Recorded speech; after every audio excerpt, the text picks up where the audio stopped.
All right, everybody. Welcome back to Design Discord. I'm Fernando Mastrangelo. And I'm Melissa Gerasimov. And guys, do we have a doozy for you today? Well, we just got back from... Why a doozy? Well, all right. Well, we'll see. I guess maybe we won't have a doozy for you, but I'm sure there's going to be some doozies. We have a lot of things to talk about this week. We're really excited, and we're going to put this episode out immediately because we just got back from a hectic second design week, which feels like, right? It's like design week 2 in New York, or maybe it's like starting to evolve into that. I think that's kind of what's happening a little bit. I don't know. So anyway, we went to everything. We saw everybody. We went to Collectible. We went to the Armory. We went to the Future Perfect. You stopped by a whole bunch of other things that I didn't even. Christina Grahalis. Went to after parties. Anybody who follows us on Instagram, you'll see our annoying posts of everywhere that we were. Or not so annoying posts, just so you can see a little bit of a recap. But I guess the main event for us was Collectible. You spoke at Collectible. You were invited to speak, which was very nice. We talked about this time of year months ago, and I was like, I'm not coming back to New York for this. Like,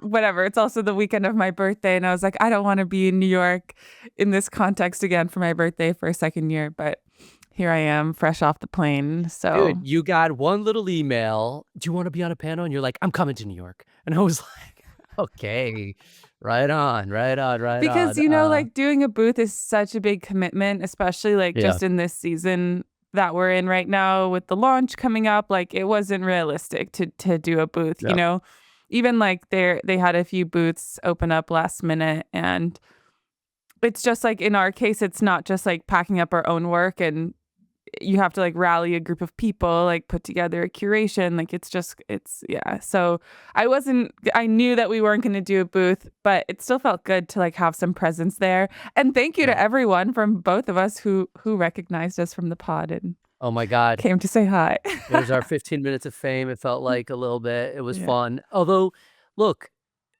guys, we put the pod out. Some of you guys comment, but to go into the shows and then have people be like, pull us aside and say really nice things about the pod, really, I think, energized me, at least. I feel like it did the same for you, just, hearing from people, and then, people talking about their favorite episodes and stuff, and giving us a little bit of feedback. It was awesome, honestly. Mika also... And also just...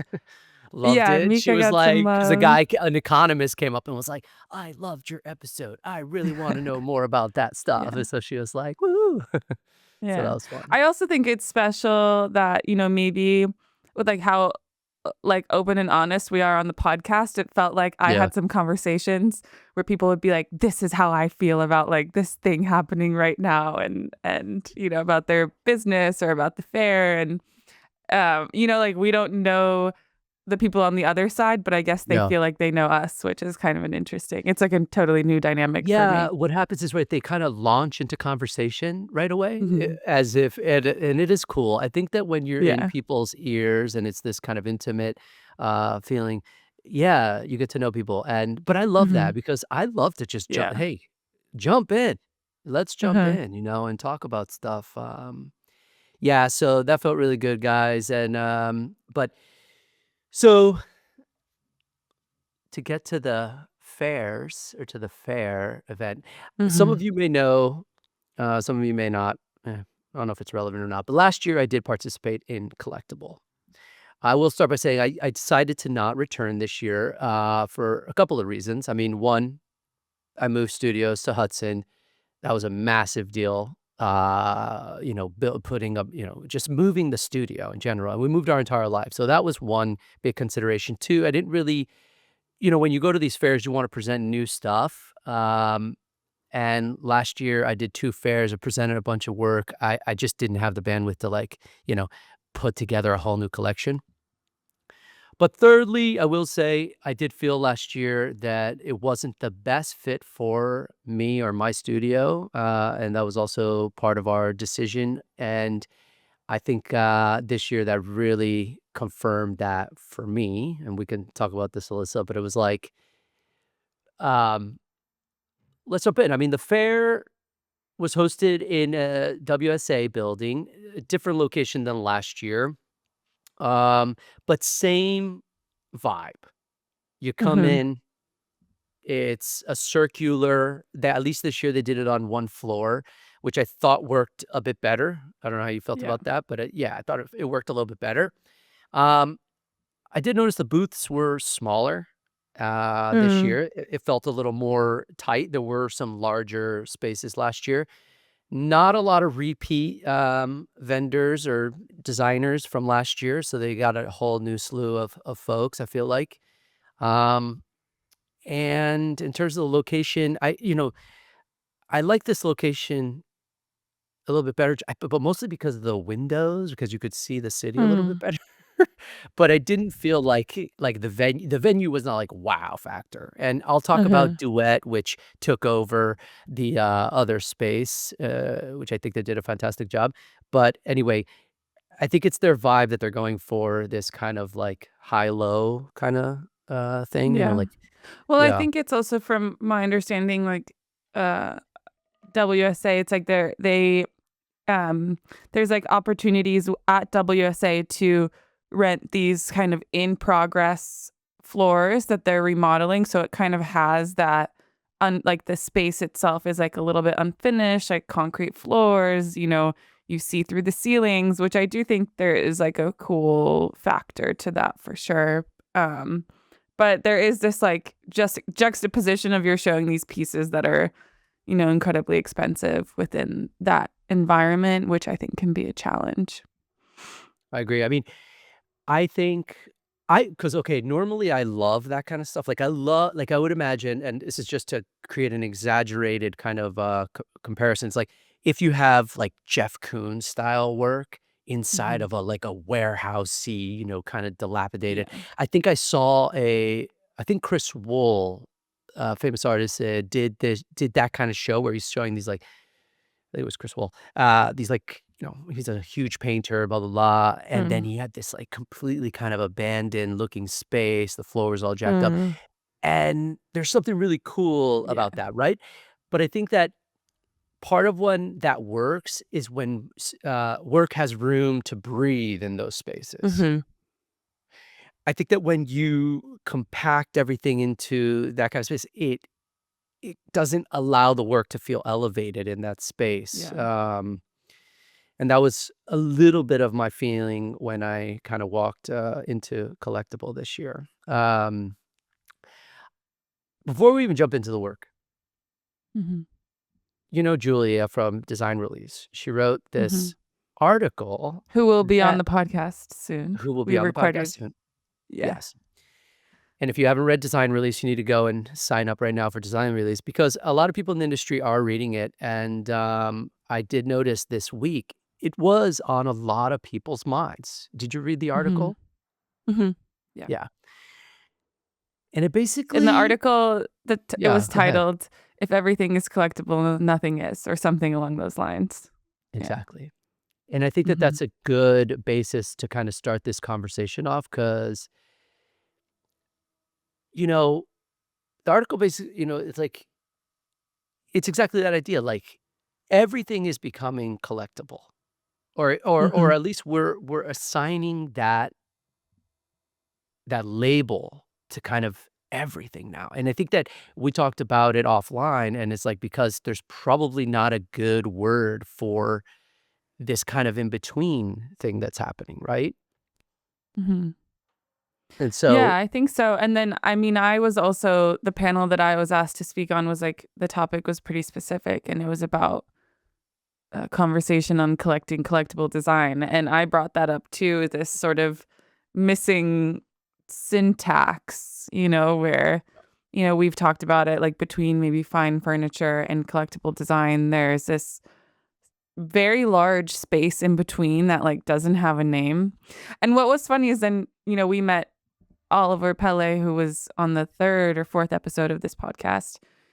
And he had a kind of an interesting insight. He was like, maybe we should just call it furniture. He was like, maybe there doesn't need to be these these labels. And, the art world doesn't necessarily have like, oh, this is this type of art and then this is this type of art. Like they just sort of exist in the Totally. different levels that they do. I mean, don't you think it's because, all right, the way that the market is kind of set up, right?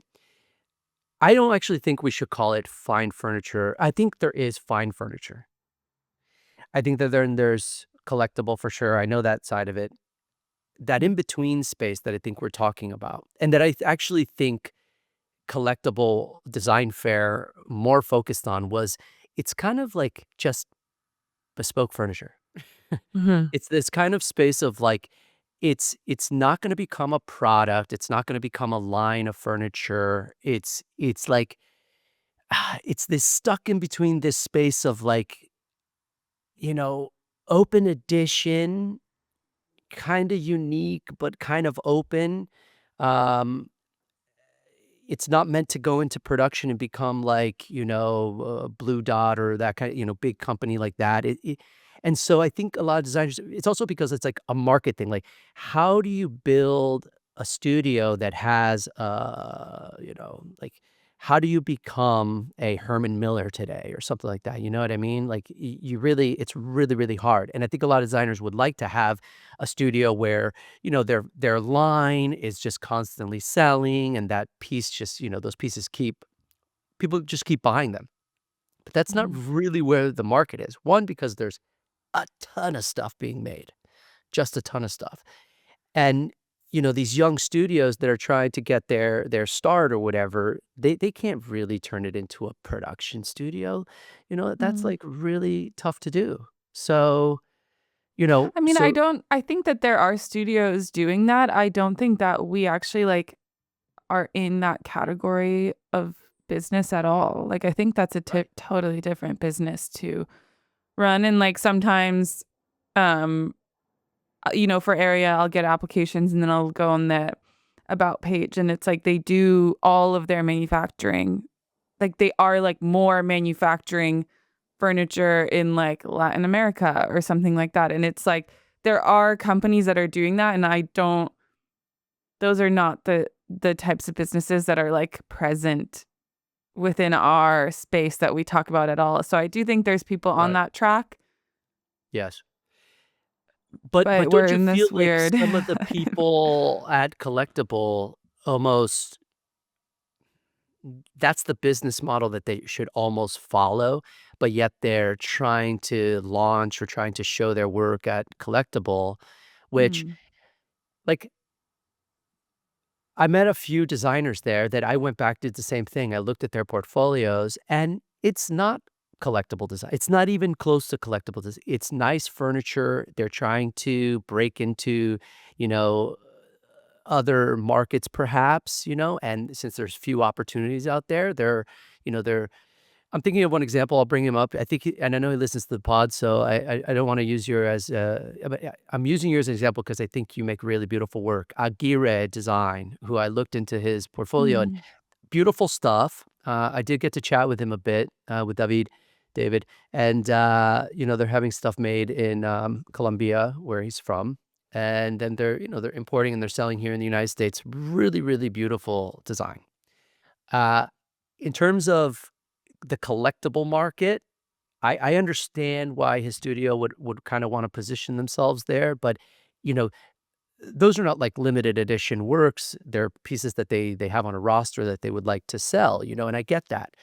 But how is that, in the collectible space, or how do we think about that in the collectible space? Because the conversation we had with Julia is that collectible needs to be narrative driven, closer to art. It uses furniture as its medium Mhm. to express ideas. You know what I mean? Yeah. Something that takes a long time or that is same thing, labor intensive, maybe is costly to make, does not make it collectible design. Mm. Your thoughts? I completely agree. And I think So, that it's interesting yeah. that we're gonna push this episode out, this in 2 days, just for like the timeliness of it. But we did already like film an Yeah. episode with Julia, and that'll come out maybe next or after the next episode. But she did say, you know, what did she say? She said like collectible design has to be academic and like has to be a part of this like, larger narrative. And but I even do think like you're saying the designers that are making the work that we've seen, I think they know that. They just don't know where else they fit in. Exactly. That's what's Um, going on. yeah. I found at Collectible Design, there was almost little to no collectible design at this fair. Mhm. And because I think the category, and someone said this to me, and she called it messy, and I would agree that Mhm. it's a messy area. It's a fuzzy line that I think that, and one of her comments, which really stuck with me this week, was that she's like, "Well, everyone is just defining themselves as collectible, so I'm jumping on the bandwagon." She's Mm. like, you know what I mean? I know I make open edition stuff, but I'm Mhm. jumping on the bandwagon, and it's kind of like, right, we're all jumping on the bandwagon because we don't know what to do. No one knows what to do. Yeah. And I think that was Maria from Juntos Projects, who, by the Yes. way, makes incredible, like her furniture studio makes beautiful pieces. They also had a pretty big booth right next to Irvi at Yes, I remember ICFF, that booth, and they yes. make beautiful stuff. And I get that, it's an opportunity in New York to exhibit, and if you get the opportunity, like, why would you say no? Correct. So. Right, I think that also speaks to what happened with the fair. Look, a lot of people didn't return from year one. I think that was a market fit issue. I think that, they ended up having to, recruit a lot of younger studios and just, fill booth space, which is never the best approach, because I think that's what muddies the waters of what it wants to accomplish, which is like, we wanna be the fair for collectible design. Fabulous. Like, I love that idea. Mhm. Well, who's making collectible design? Like, who's making collectible? Like, they're already with galleries. They're with Mhm. Carpenters, they're with Friedman, they're with R, they're with, Christina. They're with all the people that show at, like, Design Miami. All of those spots are all, and so what I thought is like, okay, if collectible can occupy a space where people get plucked out of Mm. a show like Collectible to then go to the gallery system or to the showroom system, right? Like, um, that could be cool.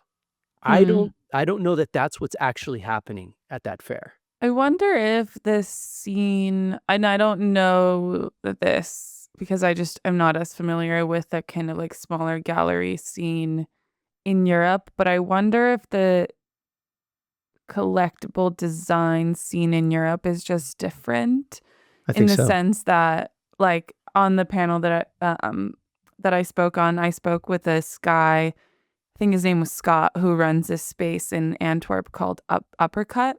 And he was the one that we met Jennifer at the Armory, who was saying that she follows this one designer that he shows called Yoon Shun, and she wanted to go see Yoon's work at Collectible. And he's a small gallery who's showing this, the more like emerging collectible designers in Europe. And I wonder if just like because the price of work, the price of, having gallery space in a city like Antwerp is like, not comparable to like a city like New York or LA.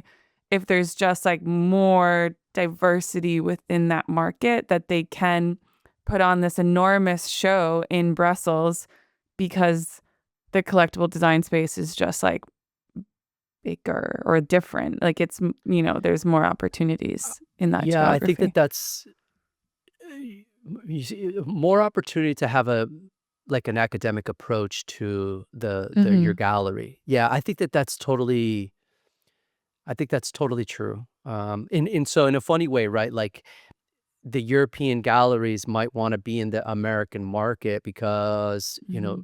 you can sell more, you sell at a higher price, but they have a little bit of a safer haven in Europe in the sense that, Yeah. they can actually have a gallery that has that kind of thesis to it, where they're Mm-hmm. doing really experimental, avant-garde design or collectible Yeah. design. But your overhead is so much lower. Overhead is Yeah. lower. The pressure might be a little bit, not that there's always pressure at every, Yeah. I spoke to him at Uppercut, and, being a young dealer is never easy in general, right? Yeah. So, and I think he used this opportunity to kind of figure out what it would feel like or look like Mm-hmm. to show to the He's such a American great market. guy. I really He's a nice liked guy. meeting him. Me Yeah. too. Yeah. Um, and I realized through the conversations that his gallery does have some attention around it, and you Mm-hmm. know, I really liked I liked the aluminum piece on the floor in the front, Mm-hmm. the coffee table. I I will say though it fits into that kind of wabi sabi, you know, uh, lumpy dumpy as I call it, you know, kind of work, which I'm a little, I feel I've seen that quite a bit. I thought that the cooler pieces were, I thought these kind of like structured metal sofas with the Yeah. droopy Yeah. leather pieces on it. I thought those were kind of interesting and a little bit out Those are there. from Linda from, I forget her studio name. Yep, I thought those Mm-hmm. were cool. So look, not to like completely, I do want to talk about the things that we did like. They were just a little bit fewer and far between in at that show for me. But I think what stuck out to you?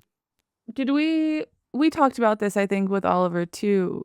Um about he made a very clear point about the height of the walls, and if the height of the walls could be increased by to 10 or 12 feet, that the whole perception of the show could be different. Which I did think was he said something like 8-foot walls, like, don't feel like as like polished or I luxurious or mean, something like that. if we're gonna talk more about the presentation of the fair, yeah, I thought the booth sizes were way too small. It felt Mm. you feel too cramped, It okay? felt a little cramped, It felt a yeah. little cramped, okay? Yeah. Like, I really loved, Kiki Goti's booth, or I loved her Mhm. work. I thought that Yeah. the way it fit into the booth it felt too tight, like I couldn't walk around the work, right? I wanted Yeah. to, and I feel like I thought the work was strong. It was fresh. It felt new. I love the cast aluminum feet that everything had. I think she's one to watch. She's got more work coming later this year, and we'll have her on the pod. Um, Mhm. but I thought hers was strong, but I also felt like I didn't get to like really experience the work because of that Yeah. reason. Yeah, yeah. And so you have lower walls, more cramped, lots of exhibitors. Then you have a performance art piece going on in during the opening, right? Where I guess it was this sort of dinner, and they kept creeping in little by little by little. I'm just going to go out on a limb here and say you shouldn't have performances going on during a fair, during the opening night of a fair. It's a tough. It's also like conceptually tough to like sit there and really absorb what the Mhm. performance art is about, especially at a furniture fair.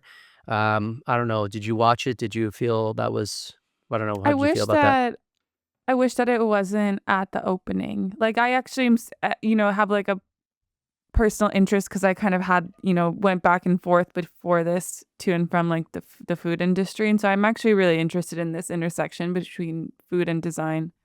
But I wish like that it was like on a scheduled time, like maybe on Me like too. a Thursday afternoon, so that people who like wanted to come see that specifically could actually experience the performance, because it felt a little disruptive. I was actually standing in that area talking to someone, and then things started to move around, and we were Right. like, "Oh, we just have to like get out of the way."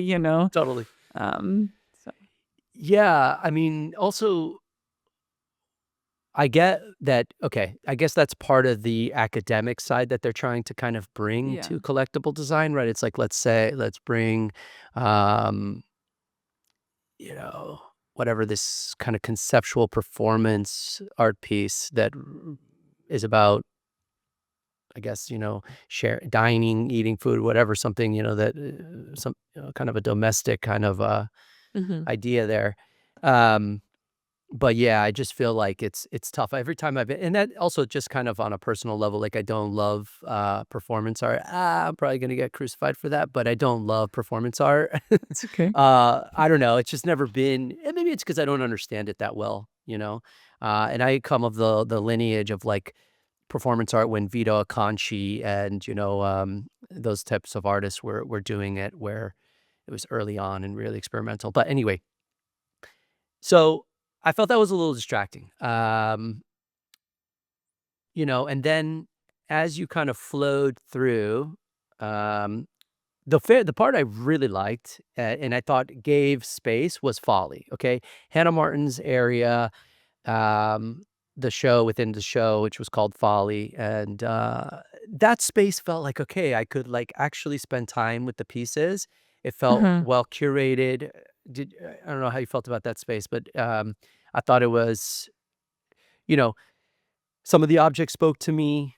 I thought Miles' piece was very good. The wood carving, which we went to his studio recently and kind of learned about his Mhm. work. I did think that was very Yeah, masterfully and done. then Thomas Yang's table with Thomas Young's the exactly. stone. I love his work. I love his work. And the woman who's carving the wood chairs now, Sam, I can't remember her last name, but Klemick. Klemick.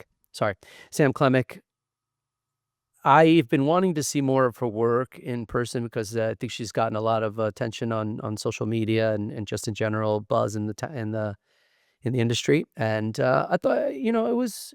I can see the draw to it. I'm drawn to it. It's got it feels playful in a way that I kind of like. I would like to see Mhm. how the work develops over time.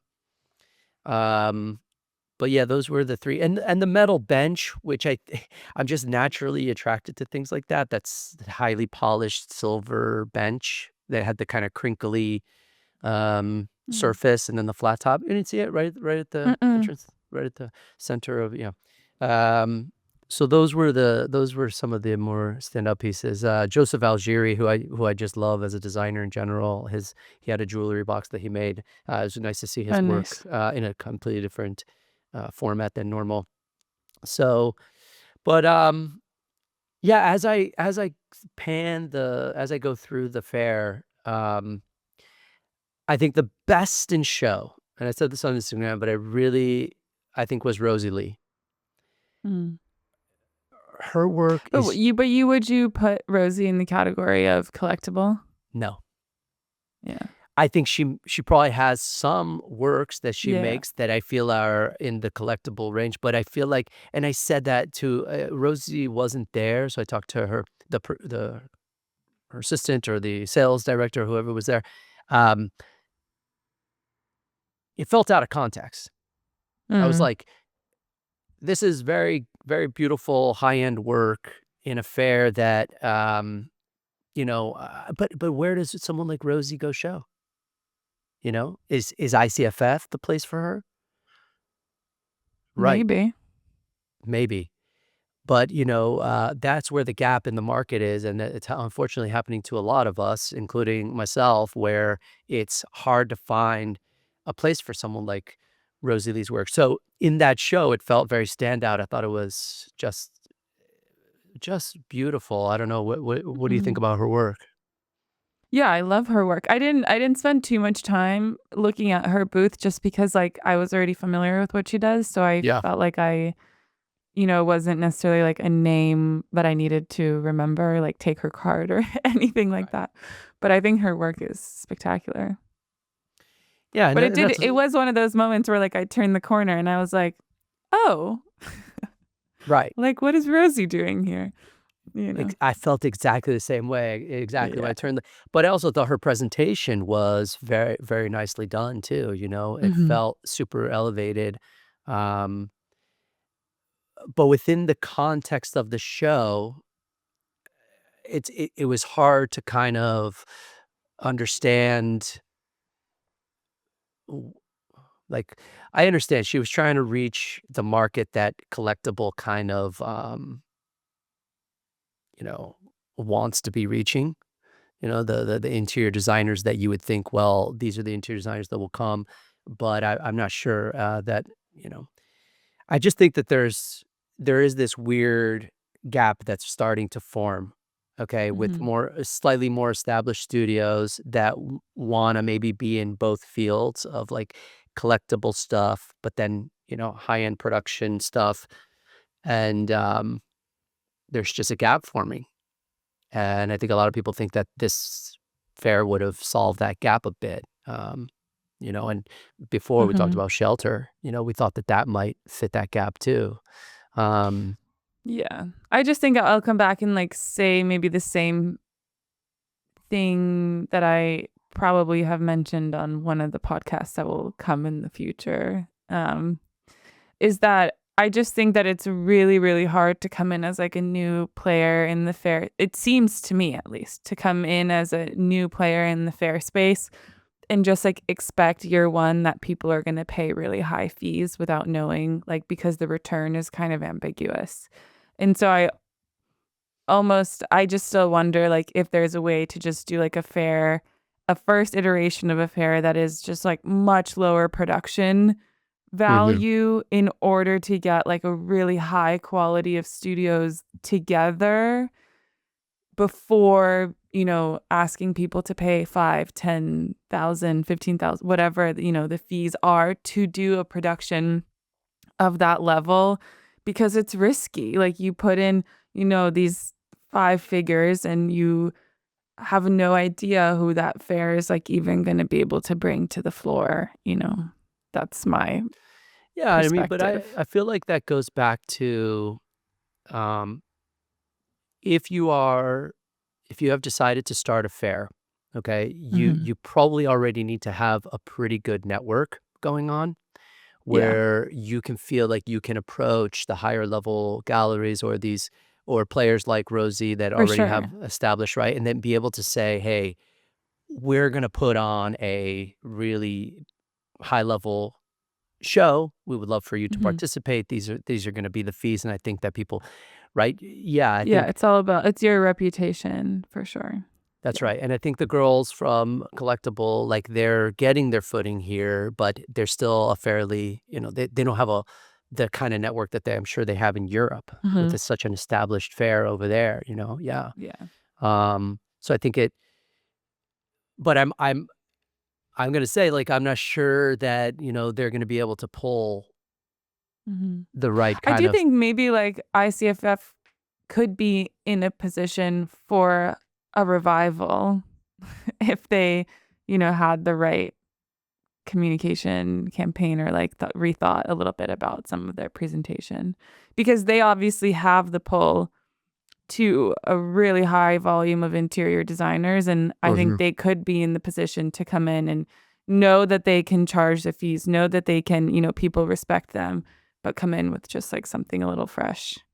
I would that would be cool. I think that that would Hmm. probably because you'll know the level of professionalism at an ICFF and Yeah. kinda what you're gonna get. That would be an interesting thing for them to a space for them to occupy. I did talk to the women at Wanted, which was an interesting conversation. I'm not gonna speak too much on what we spoke about, but there's some interesting things that could potentially come from that.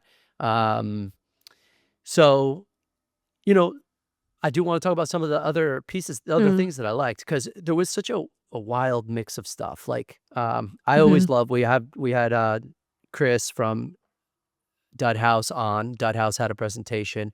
There were couple of things there that I liked, but I also liked his presentation this time. I thought that Mm. he brought, a sense of, like, gallery, to his presentation this time, which at Shelter was completely different vibe. And so, I thought that that was a benefit to it, and also as presenting as Dud House, and not as Jonald Dud, I thought was made that distinction, so I thought that was Yeah. cool, but Did you know the booth across from them where they had like the rocks, the rock chair? It was like chairs made of rock with rebar, and then they had these MDF chairs that were coated in resin and green, like Mm-mm. no, you didn't see that. I'm sure you saw the booth. They also had a Yeah, yeah, chaise yeah. lounge chair made out of metal, like. Yeah, yeah. I saw it, but I don't know who they are. Either do I. I know they're a European gallery, but I was like, "What the heck?" I was like, "That feels like collectible. That feels like really experimental furniture Mm. design." So I thought that that fit the collectible avant-garde kind of thing. I just wondered. I was just like, "Wow, I don't know who their target audience is for this work." I just Mm. felt like that was a bit of a reach on some of those pieces. Mm. But I really liked one of my favorite things that I saw is this French woman. Her name is Llewellyn, and her Llewellyn. studio is just called Llewellyn too. And she had these like metal. She had a screen, a chair, a lamp, and maybe one other piece. We'll pull up an image on the screen, and she had these like I think they were also probably aluminum because I'm assuming they were aluminum, and she had these like little chains with pearls coming off of the pieces, and I just Mhm, love like I thought her presentation was also beautiful. I love, pieces that are so different when you come up close to them. And she, mhm. these little details of these little pearls hanging off of the lamps and the chairs. And you have to get really, yeah, really up close to kind of notice that. And I know that that was a totally new collection for her. She doesn't have any pictures of those pieces on her website or on her Instagram yet. And I loved those. Yeah, something that I thought had the beginnings of something kind of interesting, was the resin work.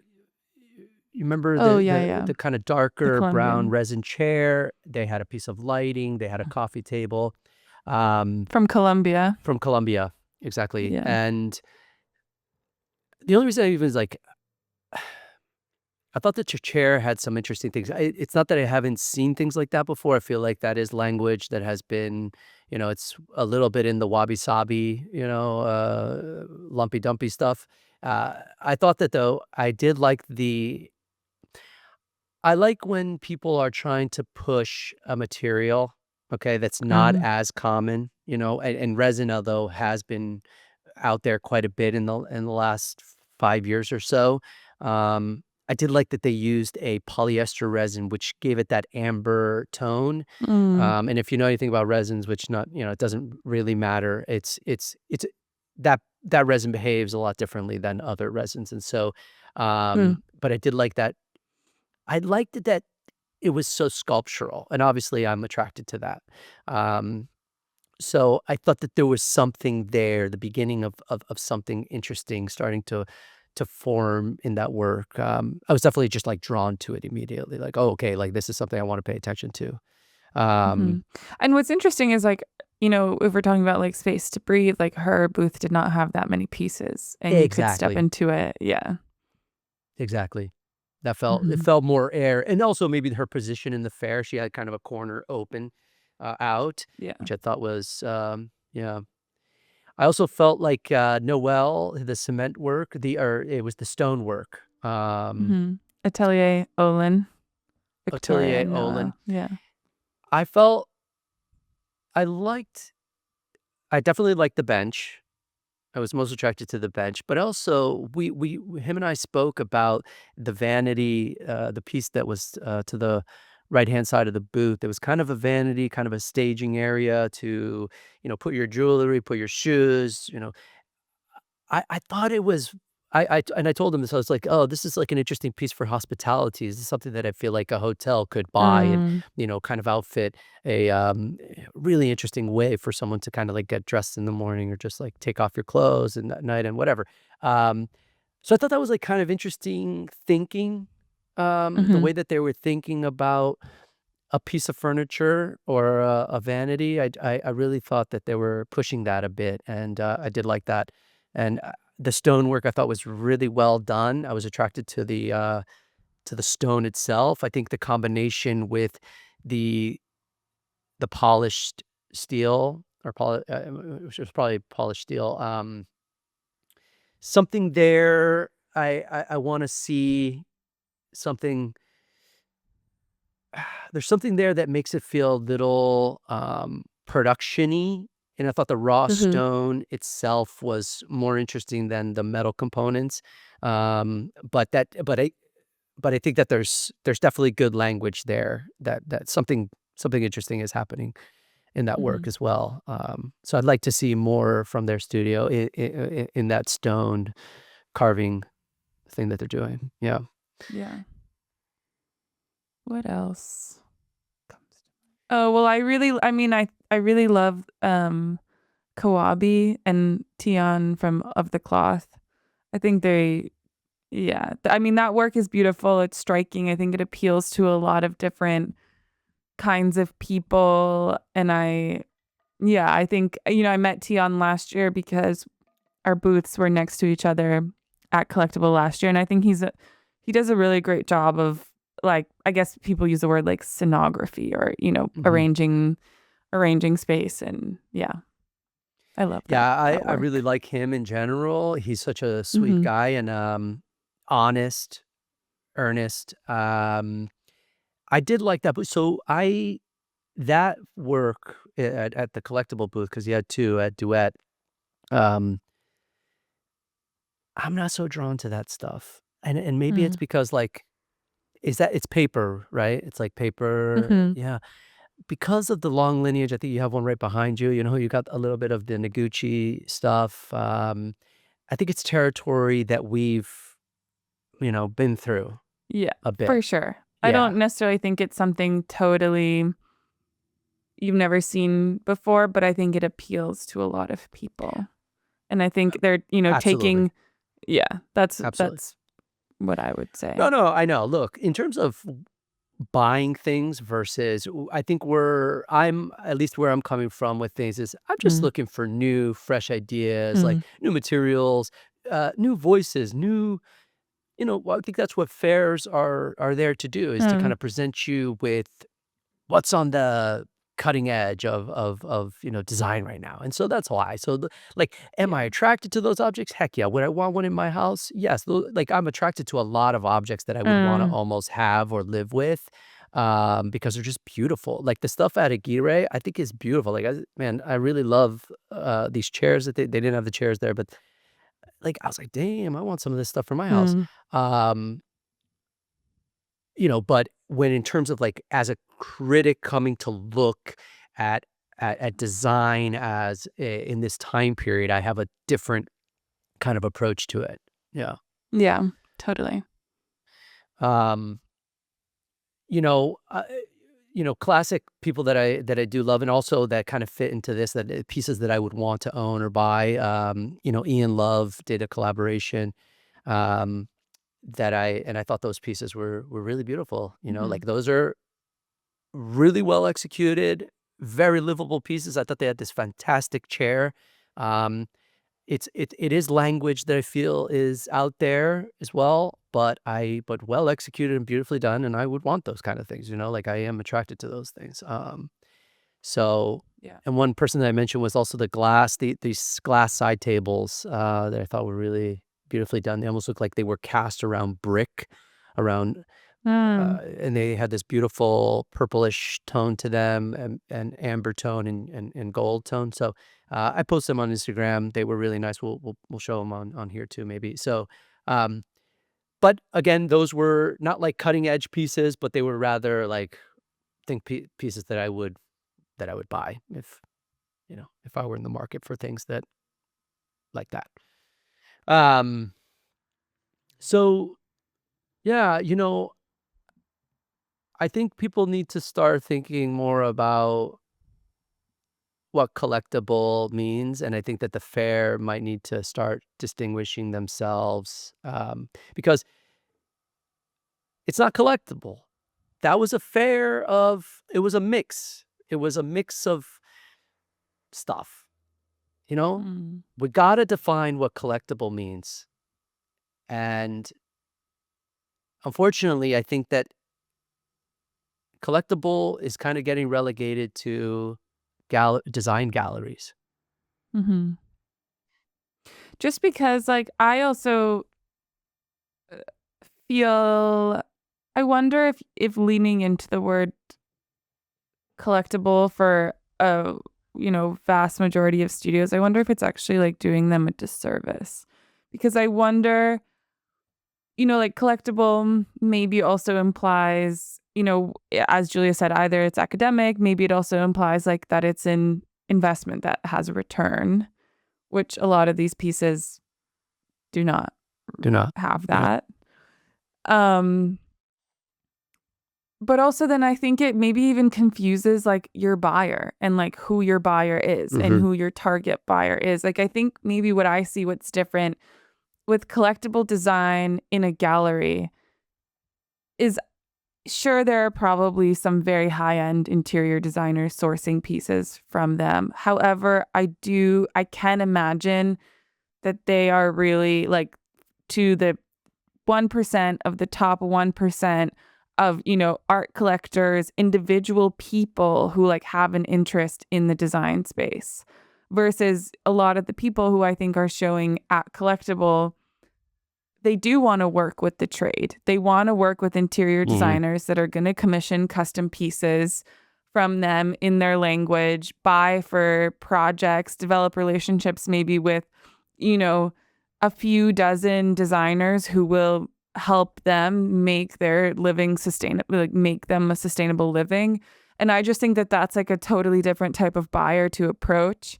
And I don't know if framing yourself as like a collectible designer, if your goal is to work to the trade, is like really helping you in any way. Yeah, that's a good point. Yeah, I would very much agree with that. You're right. But I also don't think that Like, the industry they don't want the piece as it is. They want to know how the piece can be customized to their customized. client's needs. Totally. You You're right, know? because they're going there and almost looking for language that they can use Yeah. and commission. Yeah. Yeah, that's a huge part of the industry, right? And collectible is where you make pieces. You do not really make custom work from that. You essentially you sell it as is, and it's additioned, and people know that they're not fitting this thing into their square footage. It's like they find a spot for your Mm-hmm. piece in their home. You know what I mean? Because it's not like you're saying to to like Nacho Carbonell, like, oh, I got a 4 foot by 4 foot space. Can you fit? It's like he makes works. They sell. I'm sure he does custom commissions, but you Mm-hmm. know what I mean. But mostly, he's in a studio making the stuff he wants to make, and then the gallery is finding them, a place to a buyer for that. That kind of got my mind thinking about. So the contrast, I want to talk a little bit about the contrast from going from Collectible to what Duet did. And I'm not sure if everyone here went Mm. to Duet, but if you did, you'll notice a stark contrast. So that was the space that we did Collectible in year one. And the space has finally been finished. It looks really beautiful. It was stunning to walk in. And by the way, I just want to say, like, that's year one. Year one, they came out with a bang. They got top-notch galleries. They got top-notch artists to show there, okay? And that's based on Kyle DeWoody and Zoe's relationships to those people, right? Okay, Kyle Mm-hmm. DeWoody, well-known figure. Her mom is Beth DeWoody, one of the biggest collectors on the planet. So they're very well plugged into the industry. Kyle had a gallery for a long time. So, and she's actually bounced between art and design in a nice way. So anyway, so she had the gravitas to put together that kind of show. I mean, Pace Gallery had a booth at Duet. Like, that was wild to me. Mm. Um, so but it was a mix of young and old. I mean, in our field, Masa was there, which we talked about on the Mexico episode. And Masa, I thought, had the best booth. I just really beautiful. Brian Thorine's work always is great. But anyway, I thought that the presentation was just like, I walked in. you had these isolated booths. They weren't even booths. They were cool. Like the building is it looks like they're trying to sell office space, but like, damn, it was nice. The doors were wide open. But when you got into each section, you could dive into the work. There was space for it to breathe. It was brightly lit. It was like, wow, elegant, Mm. elevated. I was like, damn. I was like, okay, why isn't this the fair? Why Mm-hmm. isn't this, because I'm sorry, but like you put some of the best booths, okay, you put Kiki Goti, you put Uppercut into that environment. Holy crap. Yeah. Yeah. It'd be like, damn. Okay, you put Noel's where the people that we did, like, you put all of that stuff in that context. I'm sorry, it's a game changer. The way people feel around that work, it's just like, it's more buttoned up. It feels more elevated. It feels like, oh, I'm here to do, sales. And so to see that stark contrast, so what it made me think is like, we can pull this off, design world. Okay, this can be done. And then it leads me back to what I said earlier about the network that you need, right? It's like Kyle DeWoody was able to come in there and pull this off and work in collaboration with WSA or whatever, whatever negotiation they did for that space, they were able to pull it off. And they came out with a bang, and I don't think that it'll be forgotten, and I bet you it will be a reoccurring fair, because we're hungry for that. I think the art world's even hungry for that, Mm. for that more boutique feel, elegant, boutique-y, not so big trade fairy, Yeah. looking. Yeah. Interesting. I didn't go see it, so I just go Yeah, off of you. I would, well, check it out online, for people that didn't Yeah. go, check out the presentation online. You'll see what I mean. It was just, and I think that that's kind of what we need, or if Collectible were to kind of try to continue in New York, I think that that's kind of the direction that it needs to go, and I think that that will bring better Mm. vendors, designers to the table. Maybe, you know what I mean? Like I didn't return because I honestly just felt like I can't show my work in that context. I gave year one a chance because I wanted to be supportive. I know what they've done in Europe, and I was like, okay, but I noticed some of the people that I was excited about that were at the fair last year didn't return, and so so I'm not trying to, I'm super supportive of these things, but I want to be real about the fact that you know what what are they doing actually? What is actually being presented? And Yeah. so then we went to the Future The Perfect. Armory. We went to Oh. the Armory. The Armory, which, yeah, we should talk about the Armory. That was hilarious. I mean, it was, so we were excited because they had function, but you gotta Mhm. tell them, tell them a little bit about it. It's like, I or don't really know if there's, like, that much to say. okay, well, does the Like, Armory? we walk in wait, so Yeah. the Armory you sent me an article, like, 3 or Yes. 4 months ago, and you were like, "The Armory is coming out with a section called Function." That is, their take, I guess, on design in the art world. And, I met you there and we looked through a lot of the traditional art gallery booths. And then at some point it was like, well, where is this section? Yeah. Where is this function section? And we kind of stumbled into it totally by accident. There wasn't, it was not clear that we had ended No. up in the function No. section. No. And it was basically like two it was like one sort of like Yeah. curation, and then it was one more booth. And then there were like they kind of grouped some other booths into it, but then we looked into those and they didn't have Have any any design design. in It it at all. It was was like one was quilts, right? yeah, So I yeah. thought that that was a stretch to call like functional. Okay, like, yeah, I get it. It's a quilt, but But no, yeah, that main curated section, which had chairs mostly, Mm-hmm.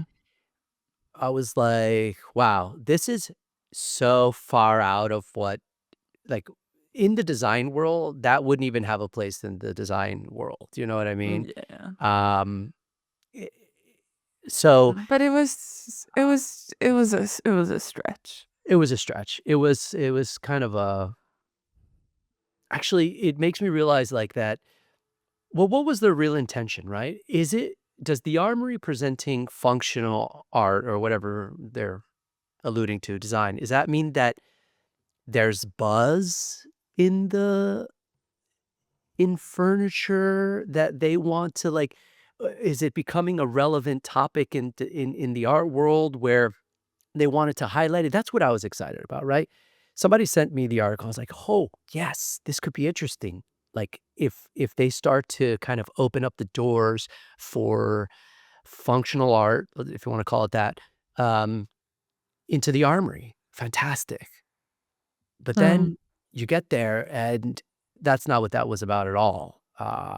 It was, and so I feel like, one, either it lacked curation, like they didn't really get people from the design industry to do this, which I think is what would have helped, um, to, like, know what's going on in, like, the upper echelons of the design world, to then start to introduce the art world to that kind of stuff, and I'm talking about, I don't know, Martin Boss, or, whatever, the people that show at galleries, yeah. Or someone like you. I You could wouldn't have mind had it. being in the show, but I Yeah. recognize that, yeah, I'm naturally realizing that my studio's bifurcated too. Like, I make Hmm. collectible stuff.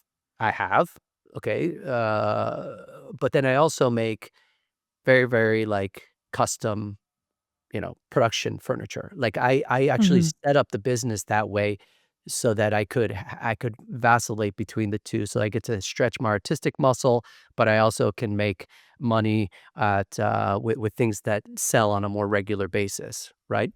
I mean, So it's just like you are the Armory. You have so much clout in this, mhm, because I sort of assumed when we were, the day before we went there, I was like, oh, so it'll be like, carpenters will have space there. And you correct. were like, oh, no, no, no, that's not what it is.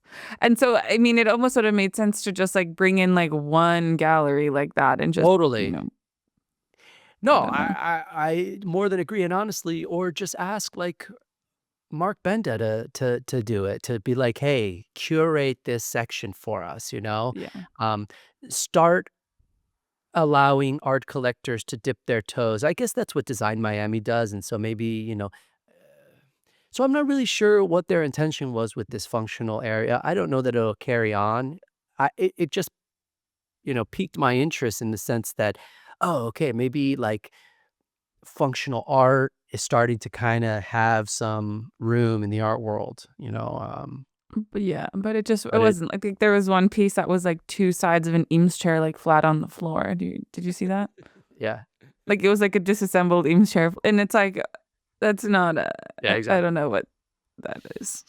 Yeah, so it was a little bit of a dud. I do wish that they would've, like you said, like, ask carpenters. I mean, they are the brand that's most recognized, as collectible design, as an art gallery, essentially, of furniture. And so, like, have those guys kinda present something. Mhm. Um, but also wanted to talk about, like, so we then went to the Future Perfect. I went to Christina Grajals. I went to Freeman Benda. We didn't get to Carpenters, but Mika and I were like, "Let's see the full breadth of what's going on out there right now," like, or, just the contrast between everybody. We tried to go into, Studio 27, but I, learned that it's appointment only, which I thought was kind of like, you should kinda be open during this time period. So we peeked through the, large windows and got to see Ooh. a lot of the stuff, but didn't get to, like, experience it. I think they have a spectacular gallery, like, the space itself is really beautiful. and I thought the work looked good. But anyway, to get to really see that. So, and I wish I could have gone to a lot more stuff, but that we kind of had to boogie just because time-wise. But Mhm. there was a sharp contrast between the work that were at the fairs or at the fair, and then the work that we saw at like the Future Perfect or, um, I think that again, it's the kind of thing that, are people being plucked from those types of fairs into those galleries? I'm not quite sure. You know, I don't think a lot of it gets to the level that it needs to be in those fairs. Because when you walk into the Future Perfect, because it is a beautiful space. It has you know, and almost everything is like really beautiful. It's like really well done stuff. Like it is high Mhm. end design, dude. It's not even fine furniture. It is beyond fine furniture. It's like it straddles the collectible slash furniture, the new just regular furniture world, in my opinion. There were a lot of things that stood out to me, and I was like, damn, this is why this company crushes the game, because they're just showing the nicest stuff, The dude. Like, best of the best. it's Yeah. good. Yeah, and I'm not even talking about like a conceptual art design way. I'm talking about this as like, you want to buy nice stuff for your home? Go there. That's really Mhm. nice stuff, you know? Um, I do think that, in the showroom way that they present, you don't get to focus in on the artists that are there or the designers that are there, so it feels like you're at the Future Perfect buying fine design, um, but you I don't don't really. think that a space like that, unless there's, on the first floor they had the Chris Woolston show, right? That's Yeah. his name, Chris Chris Woolston. Wilson, yes. But I think that interior designers who are sourcing from the Future Perfect, the story of the designer is not as important to them. Like it's Right. sort of you almost like assume that the Future Perfect has done the work of, seeing how that piece is made, making sure that you're getting the value that you're paying for. But I do think they serve like a more functional transactional purpose of, I agree. it's designers with, healthy budgets will go there and look through their catalog of side tables or lamps or whatever it might be. I would be as bold to say that there's probably not a single project happening in New York that's not buying from the Future Perfect, unless unless you're doing a completely different style of design. But I would say that most contemporary design is buying something from the Future Perfect at that stage, and that's why Uh-huh. they're crushing, and that's why they have 4 locations. And, you know, or I think, I'm not sure if Miami's fully open yet, but I know that it's on their website that they have that location. But in a time when galleries are shuttering, the industry is shaky, you have this showroom that has defined itself as one of the top places to buy from. And a good on them, because I think that there is a very distinct contrast between walking into their space and walking into Friedman Benda. I walked into Friedman Benda, and not that there has to be a lot of people there, but there was no one there. It was completely empty. There was one gallery attendant, but she didn't even look at me in the face. Like, honestly, she just they don't say hi to you in a courteous. They're not there. When we went to the Yeah. Future Perfect, man, they walked us through She the walked whole us. and she knew everything about everything and was, like, Yeah. engaging with us, Mhm. salesmanship, but not salesmanship, like, she was, you know what I mean? It felt like, Yeah, and yeah. there was buzz there were people around, there were people working on their laptops, things moving around. I felt like, "Okay, there's activity here." And then you go into a Mhm. gallery, and you're like, hushed tones, no one's, like, saying anything to you, no one's, like, educating you on anything.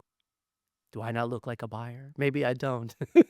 They're like, we don't need to talk to those guys. They're not buyers. Not that Yeah. I mean, but but also it's like at the Future Perfect, they have such a range of things that you could buy.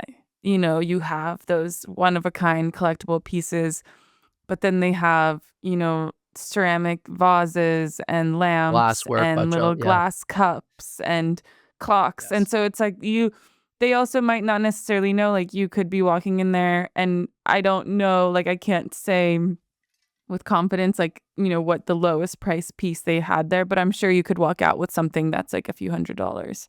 It's sure. not always that, it's Friedman Bend. I don't know what kind of work you saw, but, Well, there were lamps. It was a hundreds of beautiful. thousands. No, I don't think that's hundreds of thousands. I think maybe some of the largest work. And honestly, I don't think it reaches the hundreds of thousands of dollars. Because I think that there's this thing going on, like no one's talking about, but the market has softened. There's no way around this. Okay, the market has softened. It's not as easy these days to sell at the level that that people were selling at Mm. before COVID, and like right up to COVID. Okay, 2021, maybe to into 2022 a little bit, but things have shifted. Okay, let's be honest about this, guys. The industry has shifted. Things are different. Okay, people are struggling. Okay, and that extends all the way up the ladder. Okay, there are things happening. And people are not really talking about it. And I think that we're living in a world where we still think it's like 2017, 18, 19, 20. Like, I think we're still living there. And I think actually this is what happened with Collectible. Everybody wants to be living in that world. And the unfortunate truth is that that world might be gone for a while. It could be a cycle and it could come back. But like things are radically shifting. I do Marketing. think that I think people should, like Jen and I talk about this a lot from the perspective of building a sales platform and what kind of work we like realistically think that we can sell online. Yeah, she was talking to me about this And a little bit. Yeah. just the reality of what the market wants and buys consistently. And I don't know, I think that like I actually I emailed someone today asking them about their pricing because I thought their pricing was like kind of out of control. Mm. And I don't know, like I realistically can look at that and be like, I'm not going to sell that. Like I'm not going to sell that at that price point. And I'm going to tell you because I'm trying to be a sales partner for Yeah. you. Uh-huh. And there's just something strange. But then we visited this guy, David Gaynor, who is a much more traditional furniture maker. Dude, that guy, like, he sells hundreds of chairs a year Uh-huh. because and he has a really like wide variety of the type of work that he does. He does things with stone that are a little bit more expensive. And then he does these chairs that sell really well to hospitality projects. And then, I think there just like has to be a consideration of like, if you want this again to be your career, like thinking about these different products that you might have that sell to different people so that you can actually like keep doing this as your job. I don't know. It is like a little bit concerning to see like certain kinds of work with a price point that I'm like, I just don't know how you're going to sell that unless you I'm are just really not even sure. hardcore in the relationship building, Mhm. bringing interior designers to see your $50,000 table in person somewhere. And, I don't know. It's a little, it confuses me sometimes. The thing is, I think that people are not even able to really like strategically think about their businesses in that way, right? Mm. The way that you're kind of asking people to kind of think about it. It's like, or because it takes so long for that to happen. Like if you're going to like, okay, establish another set of things that you're going to make, well, you got to get those into production. Then you got to see if there's market fit. Will those things actually sell? Then you got to promote them and then sell. It's just like, it's such a bad. So when you have already created things that you're ready to sell, like to pivot and be, it's just, it's like moving a boulder up a hill. It's like, holy crap, how do I, For sure. It's really tough. It's just like, so, we also had some ceramic pieces listed today, and I was like, I'm going to email that person too, because I'm like, you're not going to sell this for this price. And, I don't know if it's that, like, it's a sense of, oh, if I can just sell one, I'll make 4 times as much money as if I sold 4. But I think you're much more likely to sell 4 at a 25% of the price than you are to sell 1 at the price that it is now. I don't know. And then I don't know if people aren't selling, so then they raise their prices, but that's like the wrong. I don't know. It's also not the approach to go down in price every time that something is not selling. Like there are possibilities that there are just, and this goes for established designers all the way down to like there are just pieces that don't hit, there's just a lot of work that doesn't hit, But I also think you should reasonably be able to look at, when you buy a house, a realtor shows you comps and they say, okay, there's this house down the street that sold at this price, and that'd this be cool. one. Do a comp section on area. That'd be interesting. Yeah.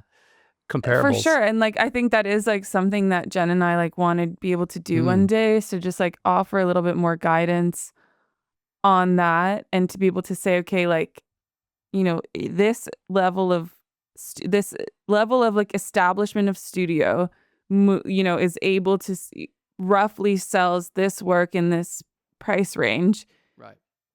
Because like you have to just like look at the comps. Like if you're trying to sell something for $1,000 that, your comp is selling it for $250, like you have to think about that.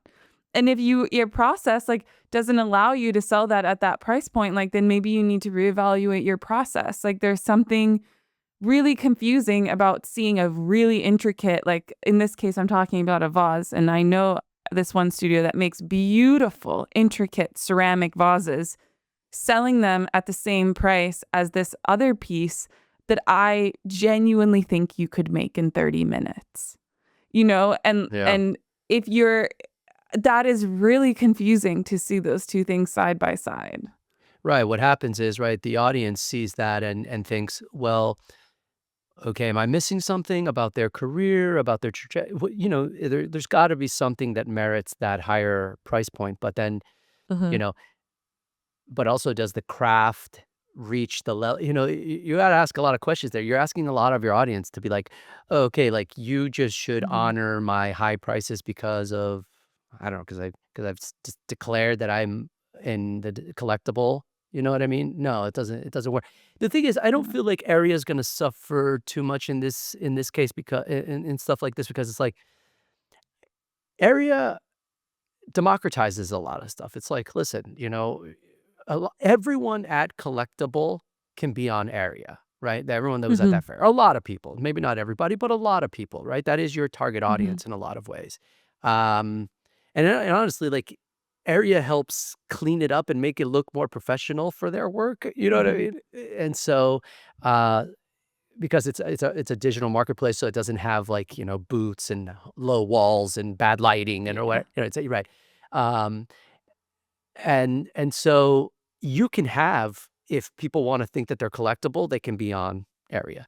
If you are making production work, you can be on there. If you're making, fine furniture, if you're making furniture as we have now defined it, everyone can kind of be on there. It's a little bit similar. I mean, we need to look a little bit more through the Future Perfect and like on their online, how they organize the variety of work that they sell, because they're also selling some things that are manufactured, and then they're selling these pieces that are one of a kind, and they're selling things.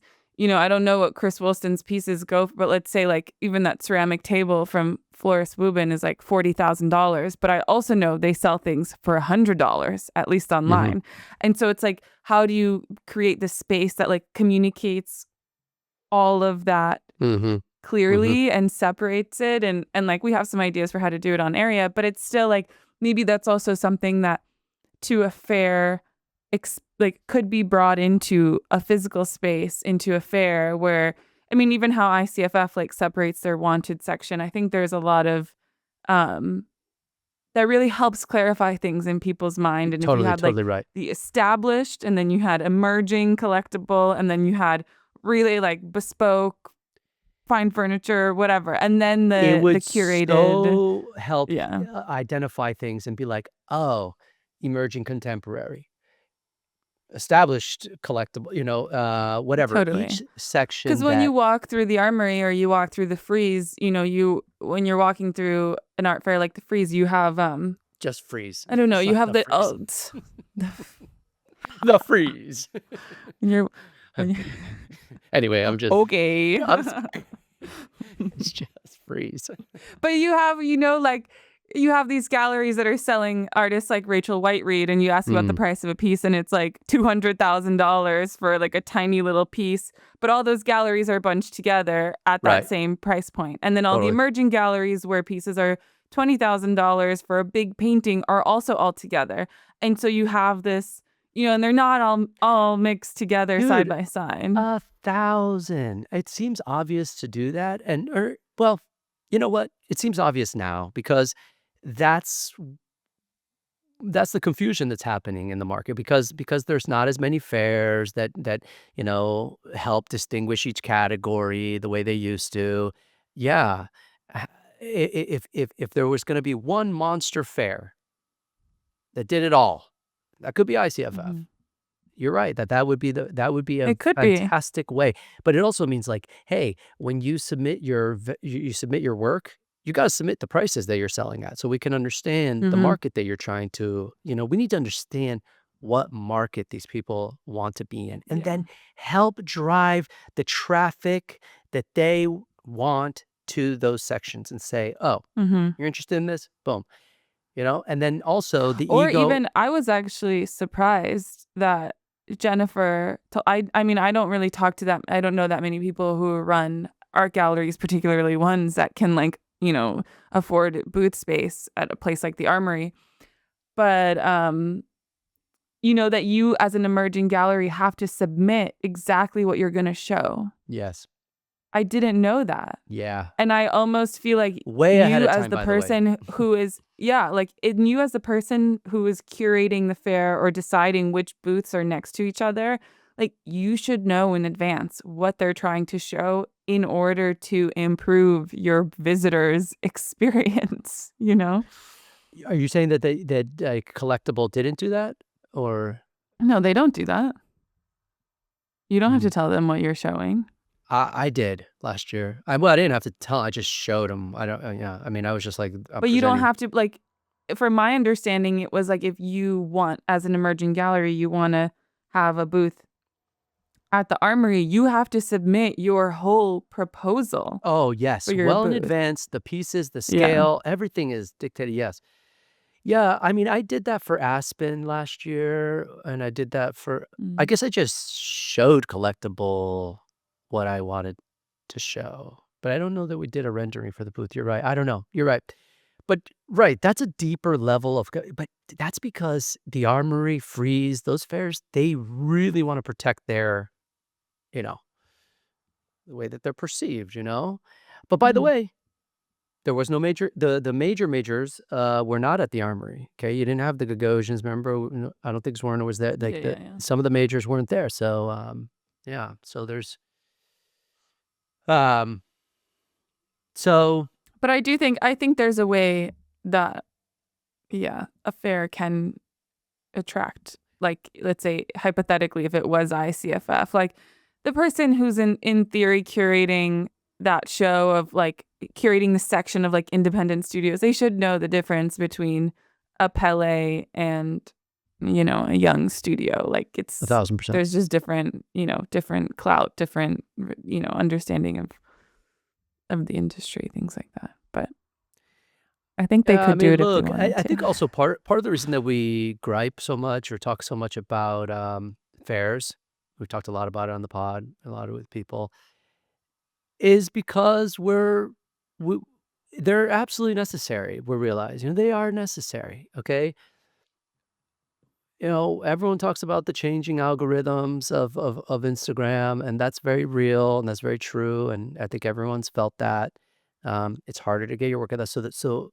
You know, but the market hasn't responded to that just yet. And I think like Shelter, I thought was going to be a response to that, but you know, I think we're still kind of fumbling around a little bit in the industry, trying to Mm. to figure it out. And like I talk to peers, people studios that have been around as long as I have as well, and like we're all facing this, guys. Like you guys as emerging designers want to know where to put your work. Well, so do we. Mm-hmm. And not all of us have galleries, but we have established businesses. So from the emerging all the way to the established, we're all trying to figure this out, okay? And where can you present, where you can continue to build your brand, what place honors your the years that you've put in, the collector base that you have. Like we're all asking those exact same questions, okay? We're all battling with the same things, okay? Like visibility on Instagram, or how do you promote your website? Just all those same questions Mm-hmm. are going on from bottom to top, and there's no clear answers right now, okay?